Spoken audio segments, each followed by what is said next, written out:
Our next speaker is the Novartis Professor of Leadership and Management at the Harvard Business School. Her new book, Teaming: How Organizations Learn, Innovate, and Compete in the Knowledge Economy, has a total rating of 5 stars on Amazon, which is pretty impressive when you consider that the ShamWow only has 3. She has served on 26 doctoral committees and is the author of more than 25 Harvard Business School case studies. Please join me in welcoming Professor Amy Edmondson. Thank you. Okay. It's a privilege to be here tonight. Thank you so much for having me. It's also a privilege to follow these distinguished speakers, and I'm particularly glad to pick up on some themes, especially that started by Joyce on urbanization and sustainability. And I'm going to be, alongside this great emphasis on revitalizing existing cities, is a handful of new startup cities or greenfield cities, and I'll be talking a little bit about that. By the way, the Novartis chair was endowed to enable the study of interpersonal interactions that lead to the creation of successful enterprises for the betterment of society. I've always liked that idea. So it is my pleasure in the recent years to turn this study of interpersonal interactions to the focus on people working in pretty wild-eyed territory of building new cities, new ecologically effective cities. And I'm going to talk to you about culture clash, or the ways in which the several different fields, industries, sectors that have to come together to do this don't always see eye to eye, and how that culture clash needs to be navigated for any kind of success here. So I'll try to end with a couple of suggestions, leadership strategies, as it were, for getting it done. What I'm primarily going to be doing here is showing you some quotes. So I will have my notes here so I can read these quotes to you while you look at them without twisting my head backwards. So, culture. What is culture? Culture is taken for granted beliefs, assumptions about the way things are, fundamentally what we believe about what matters and what works. And it's in the invisible fabric. Culture is the invisible fabric of a group. As Marshall McLuhan once said, we don't know who discovered fish, but we're pretty sure, who discovered water, excuse me, we're pretty sure it wasn't fish.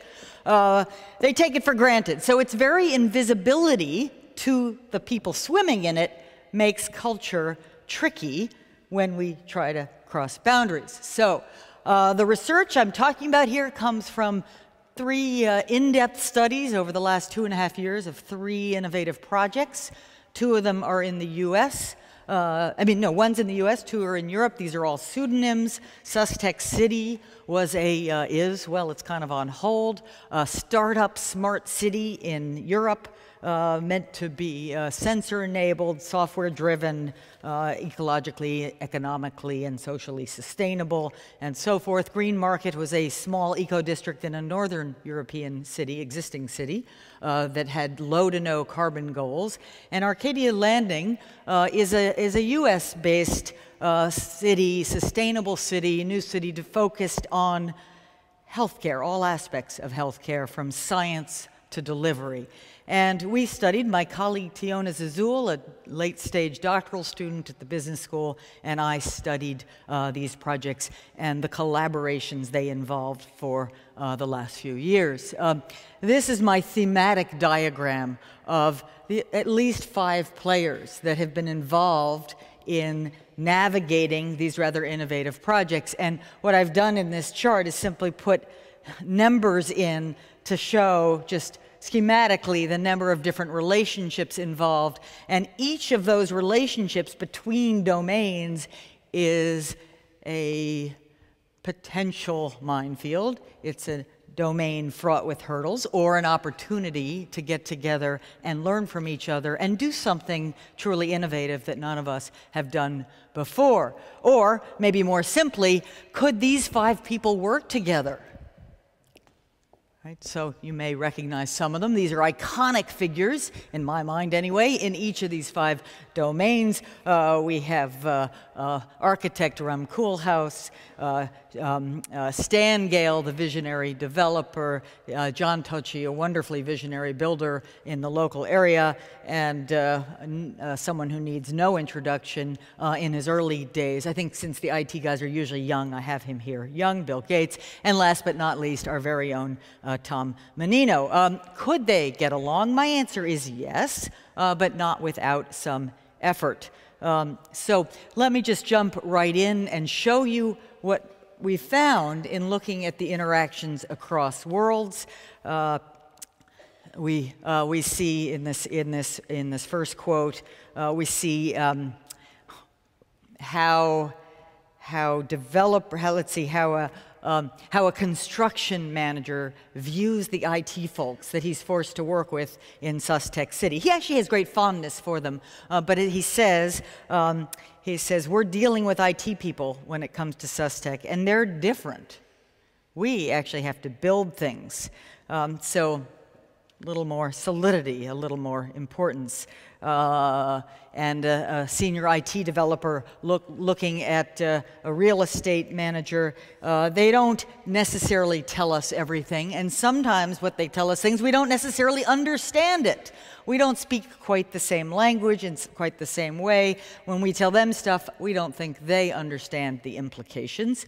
And similarly, a construction manager says, with the greatest respect, these IT folks, you've only got to read the Facebook effect to realize what we have to deal with here, right? These people, at the end of the day, in the IT world, all they've got to do is make their good idea marketable, rent some space, that's pretty cheap. With these guys, what they'd like to do is go build some buildings, and that ain't cheap. And so similarly, an environmental engineer in this Northern European project we call Green Market says, ours is an innovation organization. We like to develop new things, we like to demonstrate them, and then we have partners that are in a totally different business, construction companies that seem to be quite hesitant to test new things and invest in development. Notice in each one of these quotes the kind of assumptions about them and the privileged position that we occupy. They are risk averse. We look into the future. They look into the past. They're different. And of course, the Design Co. is not a professional developer. Read, they don't know what they're talking about. We are professional developers, so they were expecting it, they meaning the design folks, were expecting it to be easy to develop Green Market, the no carbon zone. Well, it's not. It takes lots and lots of hard works. The development company have never had to think about this level of technical integration. This is from the point of view of the IT folks. It's just 2 totally different worlds. In this chart, I've just put in a bunch of words, randomly selected words that we heard again and again in these different domains to kind of illustrate the ways in which they come from different worldviews, value different things, have different educations, have different belief systems, and now they must come together and develop something truly new and truly innovative. To do that, I will argue, they must build a shared culture of innovation. Well, what is a culture of innovation? A culture of innovation is creative, collaborative, fundamentally and deeply curious about others, about where others are coming from, yet systematic, rigorous, disciplined, yet chaotic. They tolerate failure, not big, bad, ugly, dangerous failures, but the little process failures in the experimental road to new discovery along the way. How do we build it? Well, here we begin to see some of the new relationships building, where we see the architect praising IT company executives saying, you know, our clients are normally developers who want fast profits without risk. Working for a tech company, they know we're working to develop IP. They and we believe in R&D. Read both of us. Both of us are interested in creating the future, in creating that which is new. It's very different working with a developer who doesn't test products and take risks. So we're having fun here together. Or more colloquially, as the CEO of the IT company leading the SUSTech project said, this guy, my pal now, he's not your typical real estate developer. Most of those guys don't have a bloody clue.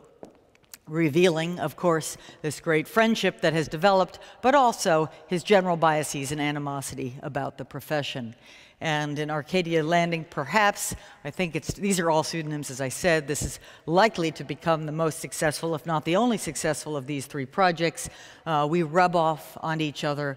I'm trained as a geographer. I've been in city planning. I've done all of these things. But together, we've had to develop a hybrid language. I see myself using terms that I didn't use before, that I didn't know before. I hear those guys talking about spatial relationships and form and function of buildings in ways that they never did before. And we've kind of built our own vocabulary. So bridging cultures is a leadership task. Involves three practices that I'm going to argue take practice. Manage self, manage conversations, and manage relationships. What's that all about? Well, manage self, it starts with me. It starts with my recognition that I don't have a complete, unfettered access to reality itself. That I have my reality and you have your reality, and I get very curious about what your reality is. In order to do this, I have to slow down my thinking because my thinking is so fast. It jumps so quickly to conclusions about you and your stubbornness, and about me and my privileged view of what matters, of what works.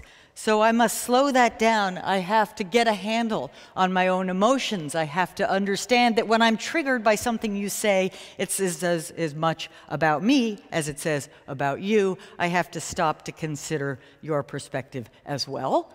I've never forgiven him for that thing I made up in my head. This is managing self is about realizing that most of what's going on in our head we have made up in our head. It's not unfettered access to reality, as I said.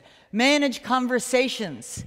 Again, slow down. Conversations don't manage themselves, particularly across disciplines. We need to slow it down.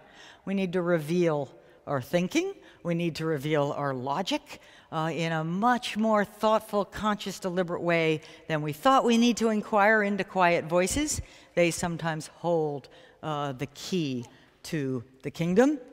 And we need to ask a lot of questions. Real questions. I don't mean leading questions. I don't mean questions for which I'm quite sure I already know the answer, and I hope you will agree, but rather questions where at the very outset of the question, I am curious as to what you have to say. And last but not least, we need to build in advance when the going is not yet hot. We need to build strong, trusting relationships based on shared values, based on shared goals, based on a shared understanding of what's possible when we really pull our different talents and skills together, and we can do new things. These three ideas, manage self, manage conversations, manage relationships, come from collaborative work I did with Diana Smith, really focused initially on